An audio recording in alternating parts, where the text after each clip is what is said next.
नमस्कार। कहानियों की दुनिया में आपका स्वागत है। आज मैं आप सभी को सुनाने जा रही हूँ मुंशी प्रेमचंद की लिखी हुई कहानी देवी का दूसरा भाग। तो आइए सुनते हैं कहानी देवी। ठकुराइन घर से तो जा रही थी, पर उसे खुद न मालूम था कि कहाँ। तुलिया की ओर एक बार भीत नेत्रों से देखकर बिना कुछ जवाब दिए आगे बढ़ी। जवाब कैसे देती? गले में तो आंसू भरे हुए थे और इस समय न जाने क्यों और उमड़ आए थे। तुलिया सामने आकर बोली, जब तक तुम बता ना दोगी मैं एक पग भी आगे न जाने दूंगी। ठकुराइन खड़ी हो गई और आंसू भरी आंखों से क्रोध में भरकर बोली, तू क्या करेगी पूछकर? तुझसे मतलब मैं कहीं भी जाऊं? मुझसे कोई मतलब ही नहीं। क्या मैं तुम्हारे गांव में नहीं रहती? गांव वाले एक दूसरे के दुख दर्द में साथ न देंगे तो और कौन देगा? इस जमाने में कौन किसका साथ देता है तुलिया, जब अपने घर वालों ने ही साथ नहीं दिया और तेरे भैया के मरते ही मेरे खून के प्यासे हो गए, तो फिर मैं और किससे आशा रखूं? तुझसे मेरे घर का हाल कुछ छिपा तो नहीं है? वहां मेरे लिए अब जगह नहीं। जिस देवर देवरानी के लिए मैं प्राण देती थी, वही अब मेरे दुश्मन हैं। चाहते हैं कि यह एक रोटी खाए और अनाथों की तरह पड़ी रहे। मैं रखेली नहीं हूँ, उड़री नहीं हूँ, ब्याहता हूँ।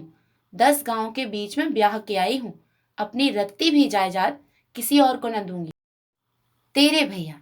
ये 2 शब्द तुलिया को इतने प्यारे लगे कि उसने ठकुराइन को गले लगा लिया और उसका हाथ पकड़कर बोली, तो बहन मेरे घर में चलकर रहो ना। और कोई साथ दे या न दे, तुलिया मरते दम तक तुम्हारा साथ देगी। मेरा घर तुम्हारे लायक नहीं है, लेकिन घर में और कुछ नहीं तो शांति तो है ही। और मैं कितनी ही नीच हूँ, तुम्हारी बहन तो हूँ।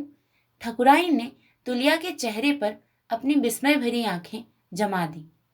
ऐसा ना हो मेरे पीछे मेरा देवर तुम्हारा भी दुश्मन हो जाए। मैं दुश्मनों से नहीं डरती, नहीं तो इस टोले में अकेले न रह पाती। लेकिन मैं तो नहीं चाहती कि मेरे कारण तुझ पर आफत आवे। तो उनसे कहने ही कौन जाता है, और किसे मालूम होगा कि अंदर तुम हो? ठकुराइन को ढांढस बंधा। सकुचाती हुई तुलिया के साथ अंदर आई। उसका हृदय भारी था। जो एक विशाल पक्के की स्वामिनी थी, आज इस झोपड़ी में पड़ी हुई है। घर में एक ही खाट थी।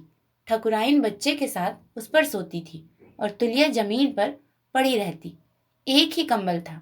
ठकुराइन उसे ओढ़ती, तुलिया टाट का टुकड़ा ओढ़कर रात काटती। मेहमान का क्या सत्कार करे, कैसे रखे, यही सोचा करती। ठकुराइन के जूठे बर्तन मांजना, कपड़े छांटना, उसके बच्चे को खिलाना, ये सारे काम वह इतने उमंग से करती मानो देवी की उपासना कर रही हो।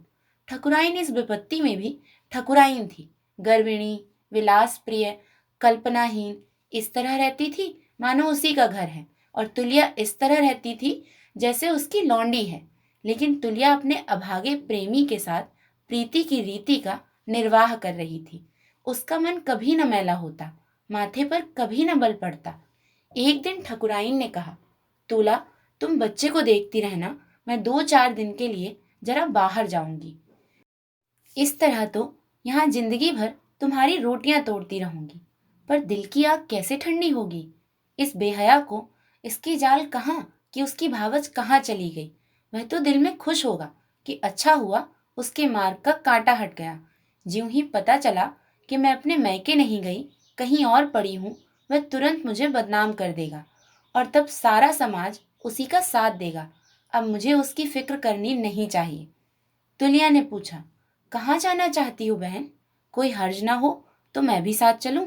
अकेली कहाँ भटकोगी? उस सांप को कुचलने के लिए कोई लाठी खोजूंगी। तुलिया इसका आशय न समझ सकी। उसके मुख की ओर ताकने लगी। ठकुराइन ने निर्लज्जता के साथ कहा, तू इतनी मोटी सी भी बात नहीं समझी? साफ साफ सुनना चाहती है? अनाथ स्त्री के पास अपनी रक्षा का अपने रूप के सिवा दूसरा कौन सा अस्त्र है? अब उसी अस्त्र से काम लूंगी। जानती है इस रूप के क्या दाम होंगे? इस भेड़िए का सिर, इस परगने का हाकिम जो कोई भी हो, उसी पर मेरा जादू चलेगा। और ऐसा कौन मर्द है जो किसी युवती के जादू से बच सके, चाहे वह ऋषि ही क्यों ना हो? धर्म जाता है जाए, मुझे परवाह नहीं। मैं यह नहीं देख सकती कि मैं बन बन की पत्तियां तोड़ूं और वह शोहदा मूंछों पर ताव देकर राज करे। तुलिया को मालूम हुआ कि इस अभिमानिनी के हृदय पर कितनी गहरी चोट है। इस व्यथा को शांत करने के लिए वह जान ही पर नहीं खेल रही, धर्म पर खेल रही है, जिसे वह प्राणों से भी अधिक प्रिय समझती है। बंसी सिंह की वह पार्थिव मूर्ति उसकी आंखों के सामने आ खड़ी हुई। वह बलिष्ठ था। अपनी फौलादी शक्ति से वह बड़ी आसानी से तुलिया पर बल का प्रयोग कर सकता था। और उस रात के सन्नाटे में उस अनाथा की रक्षा करने वाला आखिर बैठा ही कौन था? पर उसकी सतीत्व भरी याचना ने बंसी सिंह को किस तरह मोहित कर लिया, जैसे कोई काला भयंकर नाग महुअर का सुरीला राग सुनकर मस्त हो गया हो। उसी सच्चे सूरमा की कुली मर्यादा आज संकट में है। क्या तुलिया उस मर्यादा को लुटने देगी और कुछ न करेगी? नहीं नहीं। अगर बंसी सिंह ने उसके सत को अपने प्राणों से प्रिय समझा तो वह भी उसकी आबरू को अपने धर्म से बचाएगी।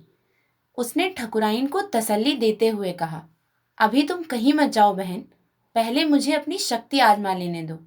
मेरी आबरू चली भी गई तो कौन हंसेगा? तुम्हारी आबरू के पीछे तो एक कुल की आबरू है। ठकुराइन ने मुस्कुराकर उसकी ओर देखा और बोली, तू क्या कला जाने तुलिया? कौन सी कला? यही, मर्दों को उल्लू बनाने की। मैं नारी हूं, लेकिन पुरुषों का चरित्र तो नहीं जानती। यह तो हम तुम दोनों माँ के पेट से सीख कर आई हैं। कुछ बता तो, क्या करेगी? वही जो तुम करने जा रही हो। तुम परगने के हाकिम पर अपना जादू डालना चाहती हो और मैं तुम्हारे देवर पर जाला फेंकूंगी। बड़ा घाघ है तुलिया, यही तो देखना है। बहुत धन्यवाद। तुलिया ने ऐसी क्या योजना बनाई? तुलिया ऐसा क्या करने जा रही थी? और क्या तुलिया ठकुराइन को उसका अधिकार दिला सकेगी? यह सब जानने के लिए सुनिए देवी कहानी का अगला और अंतिम भाग मेरे यानी दीपिका मिश्रा के साथ, आपके अपने कहानियों की दुनिया चैनल में। और जुड़ जाइए हिंदी कहानियों के इस अनूठे संसार से। तब तक के लिए बहुत धन्यवाद।